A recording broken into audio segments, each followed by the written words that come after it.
평면 응력에 대한 훅의 법칙에 대해서 알아보겠습니다.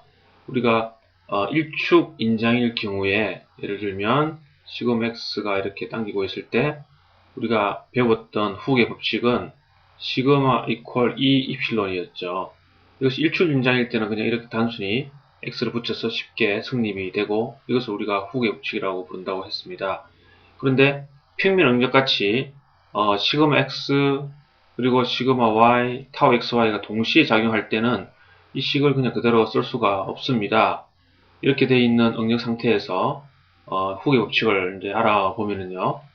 그럼 일단 우리가 두 가지 사실을 반드시 명심을 하나 해야 됩니다. 첫째, 수직 응력, 그리고 둘째, 전달 응력에 대한 기본적인 사실인데요.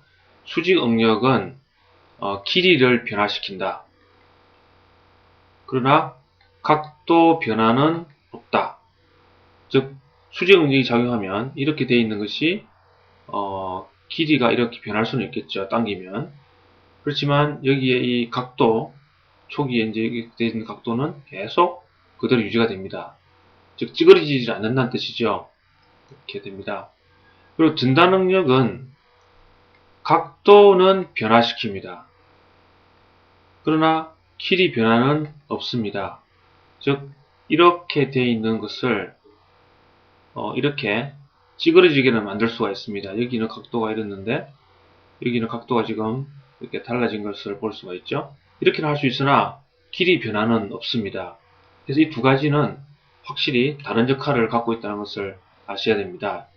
이것을 알고 있는 가운데서 수직 변형률에 대해서 한번 이 상태에서 구해보도록 하겠습니다.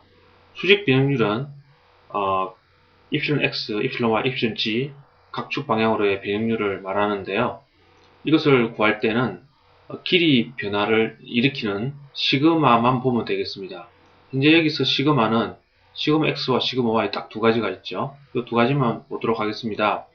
일단 x 방향으로의 입실론 x는 시그마 x에 의해서 일단 변형률이 생기는데 그거는 시그마는 2 입실론이니까요. 시그마 x를 2로 나누면 그만큼 x 방향으로의 변형률이 발생하죠. 이것을 우리가 시그마 x의 기여분이라고 부르면요. 그 다음에 이제 시그마 x를 빼고 시그마 y를만 생각해 보겠습니다. 시그마 y 방향으로 당기게 되면 x 방향으로는 오히려 폭이 작아지게 되죠. 즉 길이가 줄어들게 됩니다. 길이가 줄어드는데 포화송 B에 비례해서 줄어들죠. 따라서 시그마 y에 의해서는 마이너스 시그마 y를 2로 나눈 그 변형률에 포화송 B를 곱한 만큼 줄어들게 됩니다. 따라서 이것 전체는 시그마 y 때문에 x 방향으로의 생긴 기여분이 되겠습니다. 따라서 이것을 정리하면 이렇게 나오고요. 입실론 y는 또 반대로 생각하면 되죠. 일단 y 방향으로 시그마 y가 먼저 작용한다. 그러면 그때의 늘어나는 변형률은 이거고, 그리고 x 방향이 이제 당겨질 때는 오히려 y 방향은 폭이 줄어들죠. 그 줄어드는 양은 마이너스 이건데 여기다 누를 붙여서 이렇게 정리가 됩니다. 그리고 마지막으로 한 방향이 남았죠. 그것은 이 화면의 방향의 두께 방향인데요. 그러니까 이것을 3차원적으로 그리면 이런 식으로 우리가 그려지는데 이때 이 두께 방향 이게 이제 G 방향인데 두께 방향으로도 시그마 X와 시그마 Y 때문에 두께가 줄어들겠죠. 그래서 시그마 X에 의해서도 두께가 줄어들고 시그마 Y에 의해서도 두께가 줄어드는데 그것을 표현한 게 이것입니다. 이것은 X에 의해서 시그마 X에 의해서 줄어드는 두께, 이것은 시그마 Y에 대해서 줄어드는 두께. 그래서 합치면 이렇게 돼서 결론적으로 수직 변형률은 이렇게 세 가지씩이 나오게 됩니다. 여기서 1, 2식을 연립 방정식을 풀 수가 있는데요. 연립 방정식을 풀면 시그마 X, 시그마 Y라는 항으로 이것을 정리할 수가 있습니다. 그래서 시그마 X에 대해서 정리를 연립 방정식을 풀면 이렇게 되고 시그마 Y는 이렇게 나옵니다. 그리고 전단 변형률은 각도만 이제 변형시키는 각도만 변화시키는 거죠. 전단 변형률은 아주 간단하게 계산을 할 수가 있는데 전단 응력이 있으면 그 전단 응력을 횡단성계수 G로 나누면 그게 전단 변형률이 됩니다. 따라서 여기 이 세 가지를 합쳐서 우리가 평면 응력에 대한 후계 법칙이라고 부를 수가 있습니다. 그리고 여기에 시그마 X와 시그마 Y의 식을 자세히 보시면 입실론 X와 입실론 Y를 만약에 구할 수 있다면 응력을 측정할 수 있을 가능성이 있죠. 자, 그러면 변형률 입실론 X와 입실론 Y를 측정하는 실질적인 방법이 있을까? 예, 측정을 할 수가 있습니다. 이것을 측정을 하기 위해서는 스트레인 게이지라는 특수한 센서가 있는데요. 그것은 이 물체와 함께 변형이 되도록 만들어진, 그래서 변형이 되면서 저항값이 바뀌도록 만들어진 일종의 가는 철사의 묶음이라고 보시면 되겠습니다. 그래서 이것이 힘을 이렇게 받으면 길이가 늘어나면 저항값이 바뀌게 되겠죠. 저항값이 바뀌면 시그널의 신호가 달라지면서 그 변형량을 측정하는 게 스트레인 게이지입니다. 따라서 스트레인 게이지를 한 점에 대해서 이 방향으로 한번 설치하고 또 이 방향으로 설치해서 두 개를 오버랩 시켜 놓으면, 그러면 물체가 변형되면서 생기는 입실론 X와 입실론 Y를 정기적으로 전기 신호를 이용해서 구할 수가 있겠죠. 그것이 구해지면 이 점에서의 응력 시그마 X와 시그마 Y가 구해진다는 것입니다. 이런 사실 알아두시면 되겠고, 그리고 최적 변형률은 우리가 입실론 V는 V0분의 델타 V라는 것을 앞에서 우리가 배웠는데요. V0분의 델타 V는 부피의 변화입니다. 부피의 변화는 최종 부피 빼기 처음 부피죠. 그리고 최종 부피는 이렇게 나타나집니다. V0 가로 열고 이렇게 쭉 나타나집니다. 그럼 V0를 다 삭제를 해주고 그럼 1 빼기 이렇게 되죠.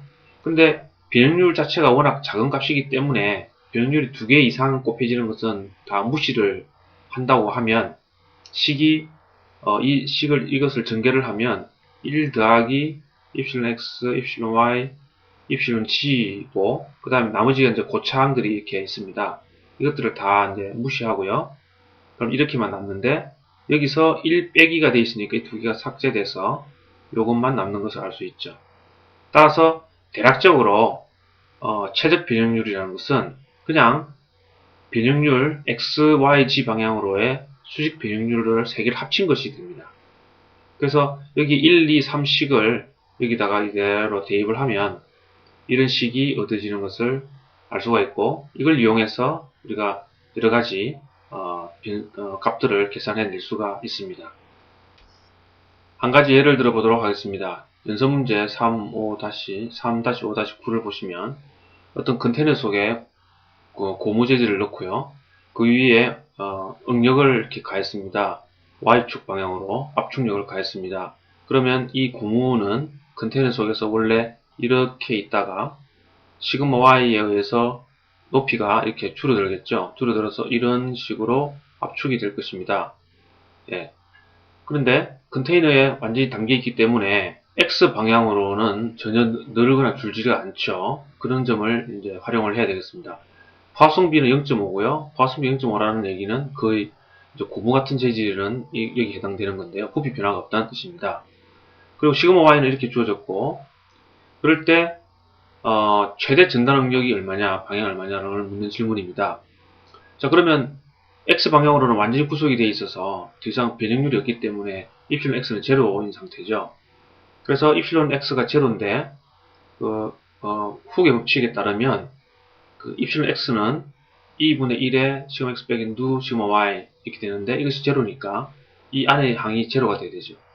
따라서 시그마 X는 누 시그마 Y가 되고, 누 값 알고 있고 이거 알고 있으니까 시그마 X가 구해졌습니다. 마이너스 500이라고 구해졌습니다.